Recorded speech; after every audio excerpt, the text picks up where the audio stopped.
Press பண்ணிக்கோங்க. அப்போ தான் நான் போடுற வீடியோஸ் எல்லாமே உங்களுக்கு அலர்ட்டாக வரும். ஸோ இன்றைக்கி வந்து சண்டே பொதுவாக பார்த்தீங்கன்னாக்கா editing work and voice recording எப்படி வீடியோஸ்லாம் இருக்குது அப்படிங்கிறது தான் வந்து செக் பண்ணுற ஒர்க் வந்து ஃபுல்லுமே இருக்கும். ஸோ நான் மோஸ்ட்லி வந்து எல்லா ஷூட்டுமே நான் சாட்டர்டே சண்டேஸில் தான் எடுக்க முடியும். பிகாஸ் அந்த ஆஃபீஸ் ஒர்க்கு ஃபுல்லும் காம்பேக்டாக இருக்கும் எனக்கு வீக் டேஸில். ஸோ என்னால் சுத்தமாக அந்த வீடியோஸில் கான்சென்ட்ரேட்டே பண்ண முடியாது. ஸோ இந்த யூடியூப்பில் உள்ள வீடியோஸ் எல்லாமே நான் அந்த சாட்டர்டே சண்டேஸில் மட்டும்தான் நான் பிளான் பண்ணுவேன். ஸோ எதை மாதிரி கண்டென்ட் ப்ரிப்பேர் பண்ணணும், எப்படி வாய்ஸ் கொடுக்கணும், எதை மாதிரி லொக்கேஷனில் எடுக்கணும், ஸோ எல்லாமே இந்த சண்டேஸில் தான் ஒர்க் நடக்கும். இப்போ கூட ஆன்மீக சேனலுக்கு ஆனால் ரெக்கார்டிங் தான் வந்து எப்படி இருக்குது அப்படிங்கிறது தான் டெஸ்ட் பண்ணுறதுக்காக தான் ஒர்க் பண்ணிகிட்ருக்கேன். ஸோ இன்றைக்கி இந்த வ்ளாகில் இந்த வீடியோ வரதுக்கு முன்னாடி ஏற்கனவே கிச்சன் ஹேக்ஸை பற்றி உங்களுக்கு வீடியோ பார்த்துருப்பீங்க. கண்டிப்பாக உங்களுக்கு போய் பிடிச்சிருக்கும் அப்படின்னு சொல்லிட்டு நம்புகிறேன். ஸோ இன்றைக்கி சண்டேங்கிறதுனால 2 முக்கியமான விஷயம் பண்ணணும் அப்படின்னு சொல்லிட்டு நான் வந்து பிளான் பண்ணியிருக்கேன். ஒன்று வந்து நெக்ஸ்ட் வீக் ஆரம்பிக்கிறதுக்கு முன்னாடியே நம்ம வாரம் இந்த வீக்கெண்டில் வந்து அந்த வாரத்துக்கு தேவையான காய்கறியெல்லாம் வாங்கிடுவோம். ஆஃபீஸ் இருந்தாலும் சரி, லாக்டவுன் ஆனாலும் சரி, நம்ம இந்த வீக்கெண்டுனாலே நம்ம போய் வெஜிடபிள்ஸ்லாம் வாங்கி, க்ரோசரி ஐட்டம்லாம் வாங்கி அதை ஆர்கனைஸ் பண்ணி வச்சுருவோம். அப்போ தான் நெக்ஸ்ட் வீக்கு ஃபுல்லும் எந்த பிரச்சனையும் இல்லாமே போகும். ஸோ இப்போ வந்து கீழே வந்து கொடுக்குறாங்க வெஜிடபிள்ஸு, வாங்கிட்டு வந்தாச்சு. ஸோ அதை எப்படி நான் வாஷ் பண்ணி க்ளீன் பண்ணி அதை எப்படி செக்ரிகேட் பண்ணி எப்படி வந்து ஆர்கனைஸ் பண்ணுறேன் அப்படிங்கிற வீடியோவை பார்த்துட்டு வந்துடலாம். ஸோ கண்டிப்பாக உங்களுக்கு இந்த வீடியோ பிடிச்சிருந்தது அப்படின்னா கண்டிப்பாக மறக்காமல் சப்ஸ்கிரைப் பண்ணிவிட்டு பக்கத்தில் இருக்க பெல் ஐக்கானையும் ப்ரெஸ் பண்ணிக்கோங்க. இப்போது நான் எப்படி வெஜிடபிள்ஸ்லாம் ஆர்கனைஸ் பண்ணி வைக்கிறேன் அப்படிங்கிறத தான் இப்போ நீங்கள் பார்த்துட்ருக்கீங்க. இதே மாதிரி ஒரு சுத்தமான பக்கெட்லேயோ இல்லை டப்புலேயோ உங்கள் வீட்டில் எது மாதிரி பாத்திரம் இருக்கோ அது சுத்தமான மஞ்சள், உப்பு போட்டு நல்ல சுத்தமான தண்ணியை எடுத்துக்கோங்க. அதில் வந்து மஞ்சளும் உப்பையும் கலந்துக்கோங்க. இந்த மஞ்சளும் உப்பும் வந்து நிறைய சக்தி உள்ளதுங்க. அந்த ஜெர்ம்ஸு இந்த மாதிரி தேவையில்லாத கிருமிகள்லாம் அழிக்கக்கூடிய தன்மை வந்து இதுக்கு இருக்கிறதுனால இது 2யும் போட்டு சுத்தமாக ஒவ்வொரு காய்கறியாக நான் வந்து க்ளீன் பண்ணேன். அந்த வீட்டு வாசல்லே வந்து காய்கறிலாம் தராங்க. ஸோ ஒரு வாரத்துக்கு உள்ள காய்கறிகள் எல்லாத்தையும் நான் வந்து வாங்கி வச்சுட்டேன். பரங்கிக்காய் வந்து எனக்கு சூப்பராக தோட்டத்துலேருந்து காய்ச்ச மாதிரி ரொம்ப ஃப்ரெஷ்ஷாக இருந்தது.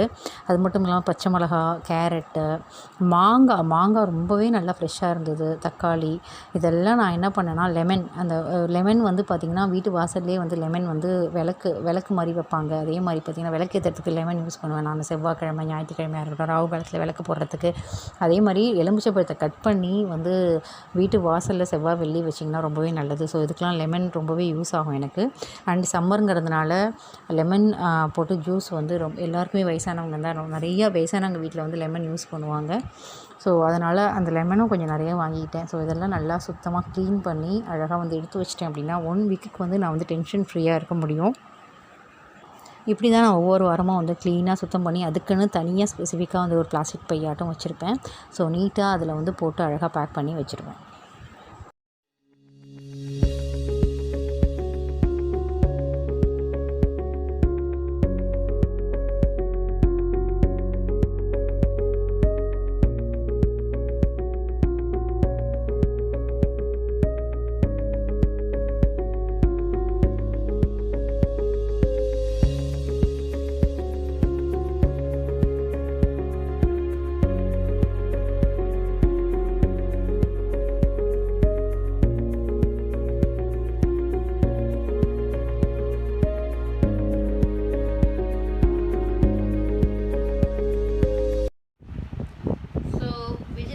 க்ளீன் பண்ணி அழகாக எடுத்து வச்சாச்சு. வந்து அந்த டாலுமே பார்த்துருப்பீங்க. இந்த டால் வந்து நான் வந்து மொதல் நாள் அதாவது சாட்டர்டே வந்து ஓப்பன் பண்ணது தான் நான் உங்களுக்கு வந்து இதில் அட்டாச் பண்ணுறேன். ஸோ அந்த டால் வந்து என்னோடய கசினோட குழந்தைக்காக வாங்கினது தான். அந்த சோஃபா கம் டால் அது ரொம்பவே நல்லா இருந்தது. நான் எதிர்பார்த்ததை விட சூப்பராக இருந்தது. ஸோ உங்களுக்கு அந்த லிங்க்கு வந்து எங்கே வாங்கினேன் அப்படிங்கிற அந்த வாட்ஸ்அப் குரூப்போட லிங்க்கை நான் வந்து டிஸ்கிரிப்ஷனில் போடுறேன். உங்களுக்கு கண்டிப்பாக யூஸ்ஃபுல்லாக இருக்கும். லன்ச் வந்து ரெடி ஆகிடுச்சு. இன்றைக்கி வந்து லன்ச்சு பார்த்திங்கன்னா அழகாக ரைஸ் அண்ட் மாங்காய் ஊறுகாய் வந்து எங்கள் அம்மா கொடுத்து அனுப்பிச்சிருந்தாங்க. அப்புறம் பரங்கிக்காயில் ஒரு பிட்லை அப்படின்னு சொல்லுவாங்க. அது ரொம்பவே இந்த கொத்தமல்லி அதெல்லாம் போட்டு நல்லா அரைச்சி வெல்லமும் போட்டு பண்ணுறது அது. அண்ட் கோவக்காய் பொரியலோடு இன்றைக்கி ஒரு சாம்பார் ரைஸ் இன்றைக்கி வந்து ரெடி பண்ணோம். ஸோ குயிக்காக லன்ச்சு முடிச்சாச்சு. இப்போ நீங்கள் பார்த்துட்ருக்கிறது வந்து பார்த்திங்கன்னா ஒரு டால் வந்து வாங்கினேன். என்னோடய கசினோட குழந்தைக்கு தான் நான் வந்து வாங்கினேன். ஸோ நிறைய நம்ம வந்து கிஃப்ட் பண்ணுவோம். பிறந்த குழந்தைக்கு ஒரு 6 மந்த் பேபிஸ்லாம் வந்து நிறைய ட்ரெஸ்ஸு, பவுடர் அது மாதிரிலாம் நிறைய அந்த ஜான்சன் கிட்ஸ் அது மாதிரிலாம் நிறைய பண்ணுவோம். கொஞ்சம் டிஃப்ரெண்ட்டாக வாங்கி கொடுத்தா நல்லாயிருக்குமே அப்படின்னு சொல்லிட்டு நான் வந்து பண்ணும்போது, இது வந்து சோஃபா கம் பெட் மாதிரி கிட்ஸுக்கு வந்து கிடச்சிது. இது வந்து 2 இயர்ஸ் வரைக்கும் சூப்பராக யூஸ் பண்ண முடியும். அழகாக குழந்தைய வந்து பெட்டு மாதிரி போட்டு நம்மளால் படுக்க வைக்கிறதுக்கும், ஏன்னா தவழறதுக்கே ஒரு 8 மந்த்ஸ் வரைக்கும் ஆகும். நடந்து நின்று நடக்கிறதுக்கெலாம் 1 இயர் ஆகிடும். ஸோ அது மாதிரி குழந்தைங்களுக்கு ஒரு 1 இயர் வரைக்கும் சூப்பராக இந்த இது வந்து பெட்டு வந்து யூஸ் ஆகும். அதுக்கப்புறம் நீங்கள் அதை மடக்கி வச்சு சேர் மாதிரி நீங்கள் யூஸ் பண்ணிக்கலாம். ஸோ ரொம்ப ரொம்ப அஃபோர்டபுள் ப்ரைஸாக எனக்கு கிடச்சிது. இது நான் ஒரு வாட்ஸ்அப் குரூப்லேருந்து தான் வாங்கினேன். இந்த வாட்ஸ்அப் குரூப்போட லிங்க் நான் வந்து ப்ளேஸ் பண்ணுறேன். நீங்கள் அவங்கள்ட்ட சொல்லி ஆர்டர் பண்ணிக்கலாம்.